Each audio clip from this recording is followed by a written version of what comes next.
สบายดีท่านผู้ชมที่เคารพทุกท่านสถานการณ์ในตะวันออกกลางกำลังเข้มข้นอยู่ในเวลานี้อเมริกาและพันธมิตรของอเมริกานั้นได้พยายามซอกหาทุกวิธีทางเพื่อโค่นล่มอิหร่านลงให้ได้ตอนนี้สหรัฐอเมริกาได้ลักย้ายอาวุธยุทโธปกรณ์ประเภทต่างๆของตนเองนั้นโดยเฉพาะแม้นอยู่ในฐานทัพกาตาร์และบาเรนนั้นไปไว้อยู่ทางภาคตะวันตกของประเทศกาตาร์แบบเงียบๆจุดประสงค์ของการเคลื่อนย้ายยุทโธปกรณ์ทางการทหารของอเมริกาในครั้งนี้ก็น่าจะแม่นหนีจากระยะการโจมตีจากขีปนาวุธของอิหร่านนั่นเองเพราะบรรดาฐานทัพต่างๆอยู่ในตะวันออกกลางของอเมริกานั้นก็ล้วนแล้วแต่อยู่ในรัศมีการโจมตีของขีปนาวุธอิหร่านทั้งนั้นและเวลานี้อเมริกานั้นก็ได้ขนเอาอาวุธยุทโธปกรณ์ประเภทต่างๆที่ทันสมัยรวมทั้ง F-22 F-35 นำจากอเมริกาและจากยุโรปมุ่งหน้าสู่ตะวันออกกลางซึ่งมีจุดประสงค์เพื่อปิดล้อมนาบคูและเตรียมโจมตีอิหร่านนั่นเองแต่อเมริกานั้นก็บ่กล้าที่จะส่งยุทโธปกรณ์ทางการทหารเหล่านี้เข้าใกล้อิหร่านเพราะย่านถูกอิหร่านถล่มนั่นเองสิ่งหนึ่งที่เฮ็ดให้อเมริกายังบ่ทันตัดสินใจโจมตีอิหร่านในเวลานี้นั่นก็คือการที่อิหร่านนั้นได้ออกมาประกาศว่าถ้าหากว่าถูกโจมตีจากอเมริกาและอิสราเอลนั้นอิหร่านจะเทหมดหน้าตักทันทีซึ่งการออกมาประกาศแบบนี้ของอิหร่านนั้นเฮ็ดให้สหรัฐอเมริกาและอิสราเอลเกิดความย่านกลัวเป็นอย่างยิ่งย่านได้รับผลกระทบและย่านได้บ่คุ้มเสียนั่นเองเพราะสงคราม12วันในครั้งก่อนนั้นมันเป็นสิ่งบ่งบอกและเตือนความจำของสหรัฐอเมริกาและอิสราเอลได้ดีสมควรตอนนั้นขนาดว่าอิหร่านนั้นยังบ่ทันเทหมดหน้าตักแต่อเมริกาและอิสราเอลนั้นก็ยังเละตุ้มเปะถึงปานนั้นแต่ถ้าว่าอิหร่านเทหมดหน้าตักมื้อใดนั้นอิสราเอลและฐานทัพอเมริกาในตะวันออกกลางนั้นน่าจะเละตุ้มเปะราบเป็นหน้ากองอย่างแน่นอนท่านผู้ชมที่สำคัญเวลานี้อิหร่านนั้นแม้นได้รับการสนับสนุนการช่วยเหลือจากพันธมิตรใกล้ชิดอย่างจีนและรัสเซียเป็นอย่างดีบ่ว่าจะเป็นเครื่องบินสู้รบที่ทันสมัย J-14 Su-35 ระบบป้องกันภัยทางอากาศจากประเทศจีนและรัสเซียเป็นต้นโดยเฉพาะแมน S-400 จากรัสเซียนั่นเองท่านผู้ชมนอกจากนั้นจีนและรัสเซียก็ยังได้ให้การช่วยเหลือและสนับสนุนอิหร่านเกี่ยวกับระบบนำทางรวมไปถึงการช่วยเหลือเครื่องสัญญาณเตือนภัยล่วงหน้านำอีกด้วยท่านผู้ชมจีนและรัสเซียในเวลานี้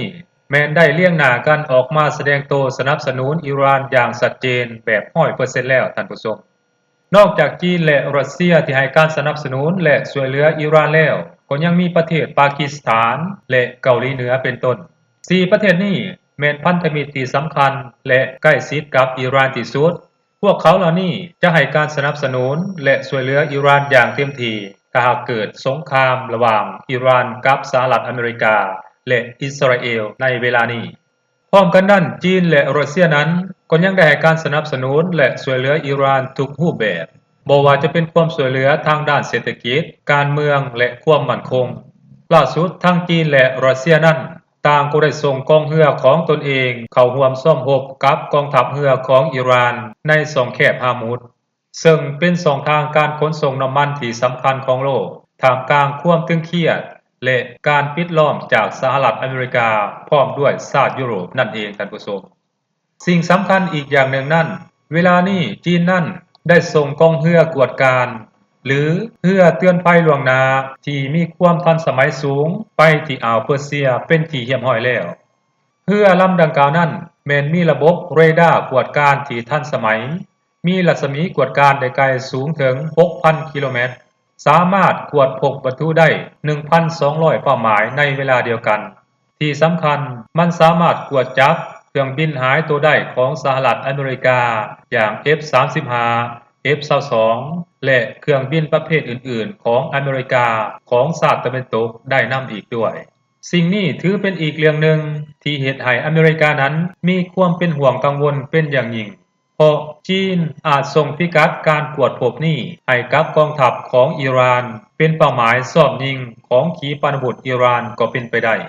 เมื่อพิจารณาจากหลายปัจจัยแล้วเวลานี้อเมริกาเห็นว่าตนเองนั้น ยังตกอยู่ในท่าเสียเปรียบดังนั้นจึงบ่กล้าลงมือโจมตีอิหร่านนั่นเองท่านผู้ชมที่สำคัญถ้าหากว่าเกิดสงครามในครั้งนี้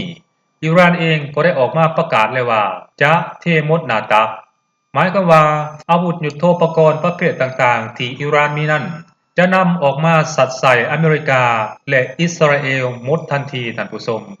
และอิหร่านเองก็ได้ประกาศอย่างหนักแน่นว่าจะเป็นการเหตุสงครามครั้งสุดท้ายระหว่างอิหร่านกับอเมริกาและอิสราเอลนั่นเองย้อนคำประกาศที่เข้มแข็งของอิหร่านในลักษณะแบบนี้จึงเฮ็ดให้อเมริกาและอิสราเอลนั้นในส่วนลึกๆของหัวใจแล้วก็เกิดอาการตกสถานจันกลัวอิหร่านขึ้นมาเป็นอย่างยิ่งและก็อาจจะได้บ่คุ้มเสียถึงแม้นว่าอเมริกาและอิสราเอลนั้นจะได้รับชัยชนะก็ตามแต่ก็อาจจะแลกมาด้วยราคาที่แสนแพงที่คาดบ่ถึงก็เป็นไปได้ท่านผู้ชมสบายดี